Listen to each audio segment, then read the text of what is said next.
Flooded roads, high surf, even blizzard conditions in the mountains. A big storm has blown into California, and it's headed our way. I'm Dwayne Brown. Tonight on KPBS Evening Edition, we'll have the latest on what we can expect when the storm gets to San Diego. Why do Central American and Mexican immigrants have a tougher time getting refugee or asylum status in the U.S.? A team of experts are in San Diego to find ways to close the gap. I'm Peggy Pico with that conversation. And have you heard the phrase umbrella revolution? What it means and other top words of 2014 with Away with Words Grant Barrett just ahead. And 40 years ago, two San Diegans came up with a wacky idea that became a sports phenomenon. We'll look back at the first triathlon. KPBS Evening Edition starts right now.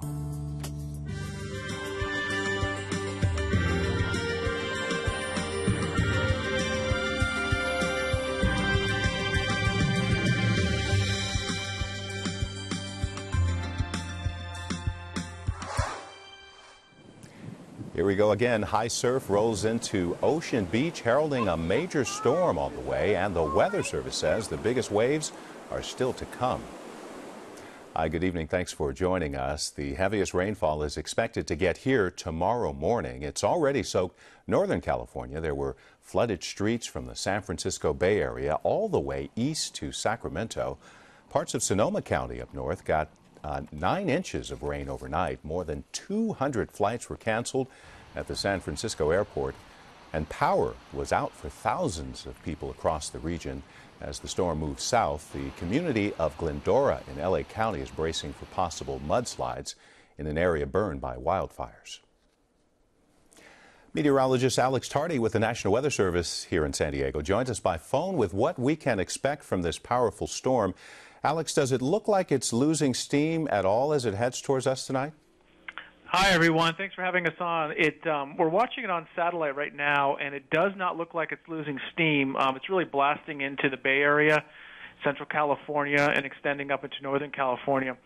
That said, the southern portion of the storm is not nearly as strong, and that's what's going to be moving through Southern California. But before we downplay it at all, we are looking at a period of heavy rain during the commute tomorrow morning, and along with that heavy rain, there'll be strong gusty winds. And Alex, how much rain do you think we can anticipate? Yeah, for this storm, not as much as what we saw last week, but still, almost everywhere should see a ½ inch to 1 inch of rain in San Diego County, even along the coast.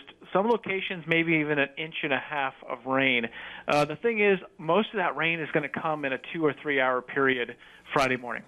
Friday morning. So what areas in the county are at most risk from flooding or strong winds? I think all areas, especially on the coast, on the immediate coast, are susceptible to strong winds where we see gusts of 40, 45 miles per hour. For flooding, it's going to be the urban areas, street flooding, low-lying areas, but also our burn scar areas, like up in San Marcos, are at threat. Is this that El Nino effect we were hoping for? Well, we're still trying to figure that out. What we do know is December's really started off in a rather wet pattern statewide, and we look like more storms are right in its heels for next week as well. So we're not quite sure if it's linked up with El Nino, but when we're looking at satellite pictures, we do know for sure that it is linked up with the tropics, just like it was last week. So we are tapping a lot of moisture down near the equator and bringing it up into California. Too early to say if it's El Nino, but El Nino is forming as we speak. And you know I have to ask you this. What does this mean for our drought situation here? All right. Well, we could definitely consider it very beneficial rainfall statewide, no matter where you live. But that said, we're going to need another 8 or 9 storms like this one or the one last week across the whole state to really get us out of the drought. If we see a few more storms like this, things will start improving and we'll see reservoirs starting to go up. But we're really just entering into the period of beneficial rainfall, and we need quite a bit more. Across the whole state, we need about 150% of normal. So more than a normal year, we need almost twice as much rainfall to get us out of it. Alex Tardy with the National Weather Service here in San Diego. Thank you. These storms also close more than a dozen state parks, beaches, and other recreational areas. Some of them will stay closed for about a week. Only residents will be allowed into these areas you see on the screen. At this point, the Park Service hasn't announced any closures here in San Diego County. Highway Patrol is warning folks to stay off the roads during the storm if you can, but if you have to travel, slow down. Even the posted speed limit can be too fast in wet weather. CHP says there are usually 50 to 75 wrecks on a dry day, and wet weather just sends the number higher. Federal prosecutors have charged 22 people with recruiting teenage girls from East County schools as part of a nationwide sex trafficking ring. The indictment, unsealed today, says the suspects are gang members and associates. It says they recruited girls ranging in age from 12 to their mid-20s with promises of a lavish lifestyle or threats of violence. Agents say the ring worked out of Lemon Grove and Spring Valley. A statewide Amber Alert ended with an arrest right here in San Diego today and the safe recovery of 4 children. Police say they were kidnapped by their father and their mother's body was found in the trunk of the car. There was a 90-minute freeway standoff on Highway 52. Then SWAT team rushed Daniel Perez and arrested him. They say his car's LoJack tracking system helped find him. Southern California Edison has decided how it will store spent nuclear fuel at the San Onofre plant in the North County. The company's going with an underground facility. It will have steel and concrete canisters to hold the fuel until the federal government is able to store it off-site. Now, similar canisters are in use in other defunct nuclear plants. Edison hopes to put the fuel into underground storage by 2019.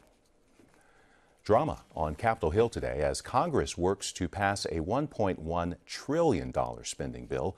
President Obama says he will sign the bill if it passes. It does not include any language to change his health care law or roll back his immigration actions. A conference underway in San Diego right now looking at U.S. policy on refugees and asylum seekers from Mexico and Central America. Peggy Pico has more. In the last year, about 68,000 unaccompanied minors from Central America were taken into custody at the U.S.-Mexico border.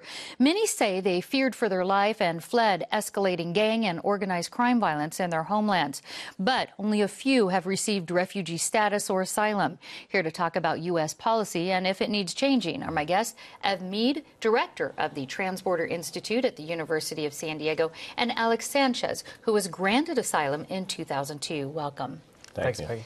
Now, Ev, what is asylum and how is it different than refugee status? So asylum is based on the international definition of a refugee, so they overlap. So it's individual persecution based on one of 5 protected categories. So it's race, religion, national origin, political opinion, or membership in a particular social group. But it's an individualized determination based on the evidence in front of a judge. Whereas refugee status, which comes from the same humanitarian spirit, is a group determination, and it is subject to policy preferences. Now, your research has found that people from Central America and Mexico, immigrants here, aren't granted asylum as much as immigrants from other countries. So what is the data on that, and why do you think it remains a discrepancy? Yeah, Central America and Mexico are the lowest grant rates for any countries come to the United States, and that's been true for a very long time, really over the last 20 years. Just to give you one example, the grant rate for Mexico is 4.7%. If you were to look at Iran or Iraq, it's over 80%. If you were to look at China or Venezuela, it's over 70%. For Haiti, it's over 50%, etc. So it's a very low grant rate. Part of this, we think, is a kind of curse of familiarity. We feel like we know these places. There are a lot of people who are migrants from these places who are coming to work at the same time. That confuses the cases. Some of it, though, is the language and the categories we use to describe the violence in these places. When we talk about violence in Mexico, we tend to talk about it in terms of crime and punishment, criminal justice, not armed conflict. And the standard for asylum was designed around armed conflict, particularly World War II. Okay, and Alex, you came to the U.S., I understand, when you were 7 years old in the late 70s. Why did you leave El Salvador at such a young age? Well, my parents had left me before because of the conflict that was happening in El Salvador. And I came, they raised enough money to send for me, and I came with my little brother as undocumented immigrants. And do you think that the kids in El Salvador right now, the ones that we saw this year and in the last few years, are fleeing for the same reasons? Well, the reasons is not a civil war, which was the reason back then. Right now, it's due to the criminality, the impunity, and corrupt governments that are existing in Central America and overall. The war on drugs have caused many policies to be implemented, and most recently, we have zero tolerance initiatives that they want to implement due to having Rudy Giuliani go down to El Salvador. No, you actually just got asylum in 2002. Tell us about that process. It was lucky for me and the work that I have been doing in the community. We had a pro bono attorney that took my case, immigration case, and I had also a pro bono criminal case attorney that was able to help me get a couple of felonies vacated, which granted me able to be here with my family in 2002. And how has that changed your life, being with your family and having asylum? Well, I feel comfortable with being able to travel and provide for my family, come out of the shadows and be able to raise my son. My son now is graduated from high school and it started college. And then I have my other children now that came after that. And I'm happy. I'm happy to be able to serve the community now through the organization and not be afraid to be able to speak out on the issues that are happening in our community. And Ev, what is the likelihood that kids who are coming from Central America this year and seeking asylum or refugee status will actually get it? It's for asylum specifically, it's relatively low because the evidentiary threshold is really high. You have to prove that you've been personally targeted, and that's a hard thing for a child to prove. It's hard to gather the necessary evidence. There are other forms of relief. There's a special immigrant juvenile status for kids who've been abused, neglected, or abandoned. That's probably a better fit for a lot of these cases. But these cases, kids' cases, even the kids who are here and are going to be here for a few years in a relatively stable environment, their immigration status is something that's very much yet to be determined. What happens to someone who is denied asylum or refugee status? They're put immediately in removal proceedings, meaning that they may be ordered deported from the United States. There are some discretionary measures that can prevent the government from actually acting on that order, but in general, that's what happens when you're denied asylum. You're ordered removed from the United States. All right, Ev Mead and Alex Sanchez, thank you so much. We have more on our website, kpbs.org. Thank you. Thanks, Peggy. San Diego is getting $3.5 million in federal grant money to get the lead out of homes. The new program will focus on homes built before the 1978 ban on lead paint in residential properties. City says lead poisoning is the #1 health problem facing kids today. It can lead to brain damage and learning disabilities. City's already removed lead-based paint from homes, about 3,000 of them, like the one owned by Alma Sanchez. To make this happen, to make my home safe for myself, for my grandchildren, for the generations that are going to come afterwards. Thank you just doesn't seem enough. The grant will pay for lead removal at another 150 homes. This is Computer Science Education Week, and across the country, students are learning how to thrive in the digital world. KPBS education reporter Matt Bowler is in the newsroom with a look at what schools are doing right here in San Diego. Hoover High students learn to program computers. They say programming impacts many aspects of their lives. The Hour of Code is a national program in honor of Computer Science Education Week. More than 80 Hoover High students spend 1 hour learning computer code. Junior Achievement of San Diego, along with the company The Control Group, partnered with Hoover's Academy of Information Technology to teach the Hour of Code. Junior Achievement of San Diego's Jackie Pernicano. They are understanding how to write computer programs, hands-on with professionals in the classroom.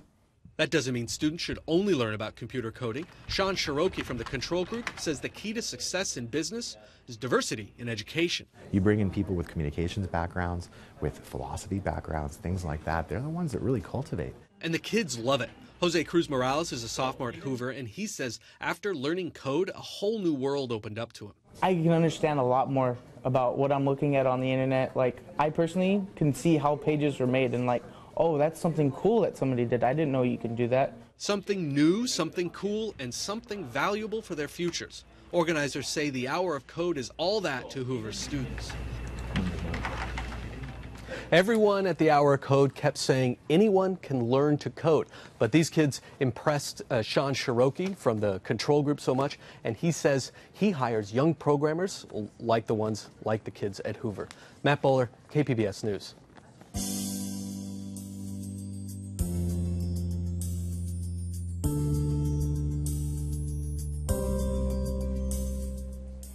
Baseball's winter meetings are winding down right here with word of a 5-year deal between the Padres and the Dodgers. It includes outfielder Matt Kemp going to San Diego on a $107 million 5-year contract. Dodgers would spend $32 million along with him, rather Sin, but the Padres pick up the rest of the tab, $75 million. Now, this is the biggest deal the team's ever made, but it's not final yet. It's pending physical exams and the baseball commissioner's office approving the cash. How often does someone's idea for a fun workout turn into an Olympic event?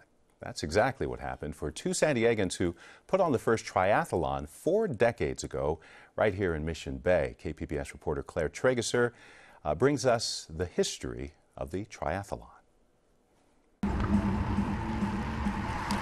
40 years ago, San Diegans Jack Johnstone and Don Shanahan had a wacky idea. We had a number of events in town, too, were fairly popular, run swims. So I got to thinking of, well, you know, it'd be really fun to put a bike on the back end of this. Shanahan is now 72. He and Johnstone were recreational runners. Jack was a member of the track club. He called up, wanted to put on a swim run, and they said, well, Shanahan has this crazy idea. Why don't you talk to him? So Jack called me, and we put it on. They held their triathlon in Mission Bay, but their course was a bit different from modern triathlons. Instead of starting with a swim, the 46 participants first ran a 3-mile loop towards SeaWorld, then biked twice around Fiesta Island. They came off the bikes, into the dirt, took off your shoes, ran into the water, swam over to the island behind us, ran over that island, swam to the mainland. They ran in bare feet and did one last swim up to the entrance of Fiesta Island, then crawled up a steep dirt bank to finish. So you had to crawl to the finish line no matter how good you were. Many weren't good swimmers, so Johnstone recruited his 13-year-old son to float on his surfboard and act as a lifeguard. His wife, Betty Johnstone, now 75, was also there that day. I was in charge of shoes, so I went over to where they finished their run and started the first swim, and you know, everybody just threw their shoes in a pile, and I took all these kind of sweaty shoes and put them in big trash bags and then drove back to the finish line and just dumped them in a pile. Here the story takes a sad turn. Jack Johnstone, now 79, has Alzheimer's and is in assisted living. Betty sees him every day but says he doesn't always remember starting the first triathlon. He doesn't talk too much anymore, so I'm not really sure how much he remembers or how much he knows. She remembers when Jack first told her about the triathlon idea. And I thought it was a crazy idea, and he never thought it would go anywhere. He just thought it'd be a one-time fun event. Instead, the idea spread. More races popped up, and their popularity grew. The triathlon became an Olympic sport in 2000, and last year 2.3 million people finished triathlons in the United States. It was all on Fiesta Island, and then when we would swim, it'd be like across here and here and here. But original participants like Tom Rothar, now 72, say they didn't know then how big the sport would become. Over the years, as the triathlon was developing, I kind of remembered vaguely back in the back of my mind that I'd been in the first one, but it was not a big deal to me. Rothar misses those early, simpler days. You go to a triathlon now and you look at these high-tech, very, very expensive bikes. Most of us who were in that race were just pulling out our beach cruisers or whatever we could find. The equipment is fancier, and races can now cost $100 or more to enter, instead of the $1 Shanahan and Johnstone charged. But people of all abilities compete, and Shanahan is glad he helped create something that promotes exercise. You could be 101st or 501st. You know, you're still getting the workout, you're still competitive, and you're getting the health benefits. So, you know, and quite frankly, unless you're in the first 5, the only people who really care what your time was is you. This past September, some of the original participants and their children competed in a 40th anniversary triathlon. Shanahan was there and got to watch people enjoy the sport he'd helped create, but never profited from. People have said, why haven't you trademarked it? And it didn't even occur to me, because you've got events that are a run bike that haven't exploded. You've got run swim that really haven't exploded. And this exploded. So we didn't expect it. And quite frankly, I'm happy it did. I'm excited that it did, but that I didn't make any money on it, it's not that big a deal to me. It really isn't. Claire Tregeser, KPBS News. Just getting word, SeaWorld says its CEO is taking a demotion and the marine park is cutting jobs, but not saying how many yet. Jim Atchison has been SeaWorld's CEO and president since 2009. He will become vice president, or rather chairman. It's that time of year for the best of lists, best movies, best music, top news stories of the year. Now, Peggy Pico finds out what's behind some of the top 2014 words and phrases.